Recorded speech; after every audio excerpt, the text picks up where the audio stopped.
Bien, en el Perú tenemos, el Perú es un caso atípico, es un caso, yo diría, excepcional entre los países que han adoptado normas de política, normas sobre competencia.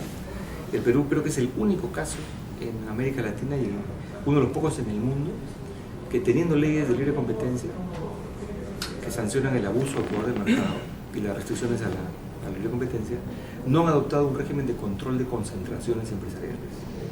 O sea, no hay una norma que le permita al Estado regular las concentraciones, de manera tal que en el Perú las empresas pueden fusionarse hasta formar monopolios sin que ninguna norma lo impida. Imaginen ustedes lo que pasaría si mañana UON, por ejemplo, que pertenece a Cencosud, que es un grupo con capitales chilenos, decide comprarse las cadenas de Vivanda, ¿no? Y decide comprarse las otras cadenas y se crea un monopolio de distribución de retailer, digamos, ¿no? No hay ninguna norma que lo impida. Supongamos que mañana Bacus, que ya tiene el 95%, 93% del mercado, decide comprar lo poco que queda de la competencia de esta empresa belga brasileña Ambev, se crea otra vez un monopolio en la cerveza. Si las cementeras decidieran fusionarse, o sea, podrían hacerlo, no hay norma que lo impida. El Perú es un caso único en el mundo, en el cual hay este vacío normativo, y eso se explica en buena medida, y hay que reconocerlo, han sido muy exitosos los ideólogos del fundamentalismo más radical, digamos, esta inspiración hayekiana de la que conversábamos, de persuadir a los actores políticos de que no hace falta una ley de control de concentración.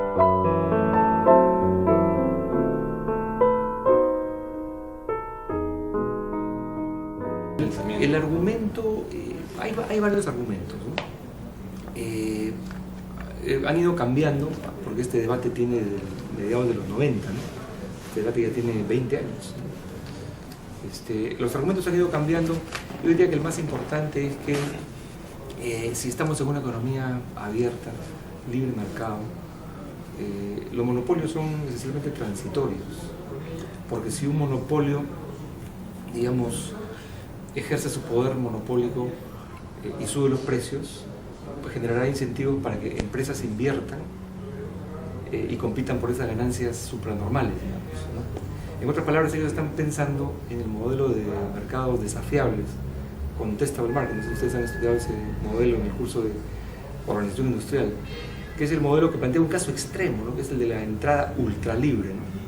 Es decir, aunque existan monopolios en la economía, el monopolio se comporta como si fuera una empresa competitiva. ¿Por qué? Porque apenas sube su precio un poquito del precio competitivo, apenas sube un poquito, entra un rival de fuera, vendiendo un precio ligeramente inferior, captura todo este mercado y lo saca de la competencia. O sea, ese modelo ha sido elaborado, ha sido formulado por Baumol hace muchísimos años, pero es un modelo cuyas conclusiones se sostienen bajo supuestos muy extremos, ¿no? De que no existe ninguna barrera tecnológica ni estructural a la entrada al mercado, que la entrada es ultra libre, que no hay costo de salida, que la entrada es perfectamente reversible, ¿no? O sea, bajo condiciones muy extremas, muy ideales, y que el mismo autor reconoce, se da ese resultado.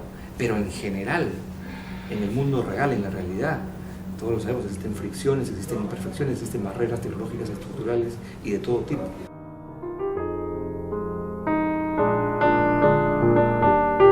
En el debate de medios de comunicación, digamos, hay que entender bien, hay que distinguir los diferentes segmentos que hay en esa industria, ¿no? Yo no la conozco tanto esa industria, porque es una industria compleja que tiene varias actividades. El debate se ha concentrado en la concentración de la prensa escrita, ¿no? Porque medios de comunicación, ustedes saben, es radio, televisión, internet, en fin, hay cantidad de medios de comunicación. En el caso específico de la prensa escrita, efectivamente las barreras de la entrada son muy bajas, o sea, no es tan difícil, no es tan costoso sacar un nuevo periódico. De hecho, hace pocas semanas ha salido un nuevo periódico. Pero hay que entender bien los mercados. O sea, el mercado que está en cuestión aquí es el mercado publicitario. Es el mercado de la publicidad. La publicidad en la prensa escrita, ese es el mercado importante. Un periódico que recién empieza tiene efectivamente barreras para competir con una empresa altamente concentrada como es el grupo El Comercio, que controla no sé qué porcentaje de la prensa escrita, un porcentaje bien elevado, ¿no? dependiendo de cómo se mide. Y concentra sobre todo una buena parte de la publicidad. Y esos contratos de publicidad, además, son contratos que tienen una serie de cláusulas de penalización por rescisión prematura. Son contratos bien diseñados para capturar, digamos, para controlar el mercado y para frenar o debilitar las posibilidades de entrada de nuevos competidores. O sea, si uno razona en esos términos, atendiendo a la conducta y a las prácticas comerciales que generan barreras a la competencia, uno no puede argumentar que con 20.000 o 30.000 soles uno monta un periódico. O sea, no es tan simple. ¿Por qué? Porque un diario, el precio del periódico no está determinado pues, por los costos solamente. Una empresa de hecho puede vender a pérdida el periódico porque vende publicidad. De hecho, hay algunos periódicos que se reparten, Publimetro, que es uno de ellos, que se reparten gratuitamente, ¿no? Entonces, examinándolo de esa perspectiva y atendiendo también al hecho de que el Grupo del Comercio no solamente tiene prensa escrita, tiene también presencia muy importante en televisión, sí hay razones como para preocuparse acerca de las consecuencias prácticas que debería tener la norma constitucional que prohíbe el acaparamiento de los medios, ¿no? Entonces, pero yo sí creo que este debate que hay ahorita no tendría lugar si tuviéramos una ley de control de fusiones. No tendría lugar, porque la autoridad automáticamente hubiera intervenido y hubiera frenado la fusión o lo hubiera condicionado a que el grupo se desprenda de algunos otros activos. De hecho, así operan los regímenes de control de fusiones, operan de la siguiente manera. Se establecen los umbrales, ¿no? Frente a los cuales se gatilla el procedimiento administrativo, ¿no? Empresas, por decir, que tienen ventas por arriba de, no sé, pues 15 millones de UITs, o sea, empresas muy grandes, cuando se fusionan están obligadas a solicitar autorización previa para fusionarse, ¿no? Por debajo de eso no, o sea, por debajo de eso hay fusiones y no pasa nada, pero empresas muy grandes se controlan. Y la autoridad evalúa la fusión, evalúa los riesgos a la competencia y puede rechazarla, puede impedir que se fusione, o puede aprobarla con condiciones. Ese ya, perfecto. ¿Te quieres fusionar con el grupo Pensa? Perfecto. Pero te desprendes de tus activos en tal otra actividad que está relacionada. O permites accionariado, o vendes una parte de tus acciones en este canal N. O algún tipo de condición para que abra el mercado por otro lado, ¿no? Así funciona. Y así funciona en todo el mundo, ¿no? Acá no se permite que funcione. O sea, acá nos quieren incluso prohibir la posibilidad de razonar en estos términos, al cortar de plano, por una cuestión dogmática, la posibilidad de obtener un régimen de control de ese tipo.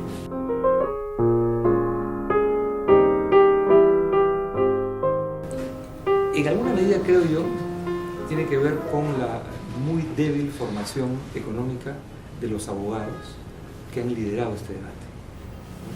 Los abogados se leen un par de libros de Hayek y ya pretenden saber economía, o sea, no han pasado por la formación básica. Es decir, un economista no en esta universidad, en cualquier universidad del mundo.